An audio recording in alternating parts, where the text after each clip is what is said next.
नमस्कार दोस्तों, मैं हूं संजीत और आप देख रहे हैं डेली पढ़ें। दोस्तों, अगर आप भी बिहार से हैं और बिहार में बेरोजगार बैठे हुए हैं, किसी नौकरी की तलाश में थे, तो आज आपके लिए यह वीडियो एक गेम चेंजर हो सकता है। जी हाँ दोस्तों, हम इसलिए कर रहे हैं क्योंकि बिहार में एक बहुत ही बड़ी बहाली निकाली गई है, जिसकी अपडेट आ गई है और इसका ऑनलाइन मोड में एप्लीकेशन होगा। तो चलिए शुरू करते हैं और बात करते हैं उस बहाली के बारे में जो आपकी गेम चेंजर बन सकती है, आपके लाइफ के गेम को चेंज कर सकता है। जी हाँ, हम बात कर रहे हैं Bihar home guard new vacancy 2024 के बारे में। बिहार में होम गार्ड की नई भर्ती का ऐलान हो गया है। गृह रक्षा वाहिनी संगठन होम गार्ड ने 2024 में 28,000 नए पदों पर भर्ती की प्रक्रिया शुरू करने की घोषणा की है। यह बिहार के युवाओं के लिए एक सुनहरा मौका है दोस्तों, खासकर उन उम्मीदवारों के लिए जो सुरक्षा सेवा में योगदान देना चाहते हैं। बिहार के अनुसार वर्तमान में होम गार्ड की कुल संख्या लगभग 36,000 जवानों की है। अब बताइए, पूरे बिहार में अभी सिर्फ 36,000 जवान ही हैं, जो आप रास्ते पर जो पुलिस वालों को घूमते हुए देखते हैं। लेकिन राज्य की बढ़ती सुरक्षा आवश्यकताओं को देखते हुए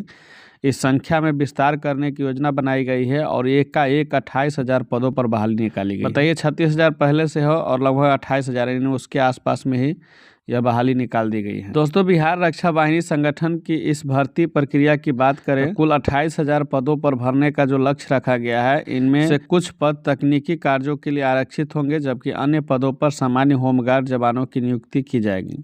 इसके लिए आवेदन प्रक्रिया ऑनलाइन होगी और राज्य के विभिन्न जिलों में परीक्षा केंद्र बनाए जाएंगे। शैक्षणिक योग्यता के बारे में आप लोग सोच रहे होंगे कि इसके लिए पढ़ाई कितनी तक चाहिए, तो उम्मीदवार को 10वीं पास या इसके समकक्ष किसी भी मान्यता प्राप्त बोर्ड से प्रमाण पत्र होना चाहिए।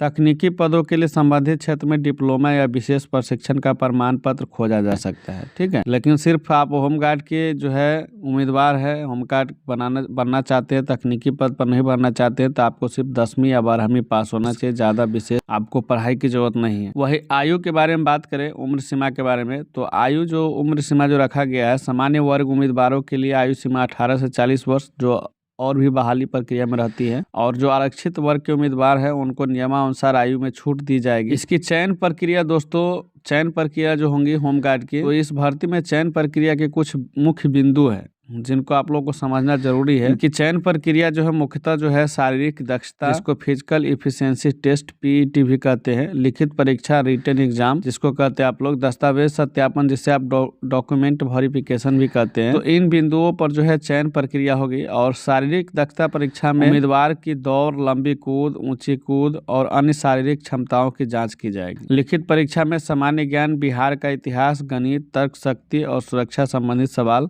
शामिल होंगे। क्योंकि आप सुरक्षा में बहाल होने जा रहे हैं, तो सुरक्षा एक तरह से होमगार्ड सुरक्षा के विभाग ही है, तो सुरक्षा संबंधित सवाल आप लोग से पूछे ही जाएंगे। अब बात कर लेते हैं जो होमगार्ड में भर्ती हो जाएंगे तो उनकी जिम्मेदारी क्या होंगी, यानी कि उनकी भूमिका क्या होती है। तो होमगार्ड का मुख्य कार्य सुरक्षा और कानून व्यवस्था बनाए रखना है। ये राज्य पुलिस बल के सहयोगी होते हैं और आवश्यकता पड़ने पर विशेष परिस्थिति में तैनात किए जाते हैं। इसके अलावा प्राकृतिक आपदाओं जैसे बाढ़, भूकंप, अन्य आपात स्थितियों में भी इनकी भूमिका अहम होती है। होमगार्ड जवानों को सामाजिक सेवा के साथ साथ सुरक्षा प्रशिक्षण भी दिया जाता है, ताकि वह विभिन्न आपातकालीन स्थितियों में कुशलता से कार्य कर सके। बिहार सरकार की एक अच्छी पहल कहा जा सकती है कि बिहार सरकार ने गृह रक्षा वाहिनी संगठन को आधुनिक बनाने की दिशा में कदम उठाए हैं और नई भर्ती के साथ ही जवानों को उन्नत प्रशिक्षण और आधुनिक उपकरणों से लैस करेंगे। इस योजना को बनाने के साथ साथ इसके लिए सरकार ने 72,076 नए पदों के लिए गृह विभाग को प्रस्ताव भेजा था, जिसे स्वीकृति मिलने के बाद यह 28,000 पदों की घोषणा हुई है। तो ये खुशी की बात है कि 72,076 पदों के लिए जो है गृह विभाग को प्रस्ताव भेजा गया था और उन्हें सीधे 4 गुना 5 गुना यानी 28,000 पदों पर जो है भर्ती करने की बात कही है। अब इनके प्रमुख बिंदु की बात करें दोस्तों, तो होम गार्ड की जो न्यू वैकेंसी निकाली गई है, इनके जो प्रमुख बिंदु है उसमें नए प्रशिक्षण केंद्र होंगे, यानी बिहार के कई जिलों में इसके लिए प्रशिक्षण केंद्र स्थापित किए जाएंगे। तकनीक से उन्नत होंगे, यानी होम गार्ड जवानों को आधुनिक सुरक्षा उपकरण और संचार प्रणाली से लैस किया जाएगा। कार्यस्थलों में सुधार किया जाएगा, यानी होम गार्ड जवानों के लिए बेहतर सुविधा जैसे आवास, वेतन और अन्य लाभों पर विशेष ध्यान दिया जाएगा। दोस्तों, आप सोच रहे होंगे कि इसका जो है नोटिफिकेशन कहाँ निकला था, तो इसका नोटिफिकेशन आपको पेपर यानी न्यूज़पेपर पत्रिकाओं में निकाल दी गई है। हालांकि इसके बहाली के लिए अभी ऑनलाइन प्रक्रिया नहीं हो रही है, तो ऑनलाइन प्रक्रिया जैसे ही शुरू होंगे हम आपको अपडेट दे देंगे। इसके लिए आप जो है होम गार्ड की जो ऑफिशियल वेबसाइट है उसको आप लोग देखते रहिएगा और समय समय पर जो है इससे संबंधित जो भी जानकारी आप लोग को मिलेगा इसके ऑफिशियल वेबसाइट पर जाकर देखिएगा। साथ ही बता दें दोस्तों, अगर आप हमारे चैनल को भी सब्सक्राइब करके रखते हैं तो इससे संबंधित जो भी चीज़ होंगे वो आपको अपडेट हम देते रहेंगे। फिलहाल आप लोगों को बता दें इसकी ऑनलाइन जो है अप्लाई होंगे, जिसका शुल्क सामान्य वर्ग के लिए 150 और आरक्षित वर्ग के लिए 100 रुपया होगा। चलिए तो इस वीडियो को यहीं पर एंड करते हैं, फिर मिलते हैं अगले वीडियो में। तब तक के लिए धन्यवाद। जय हिंद, जय भारत।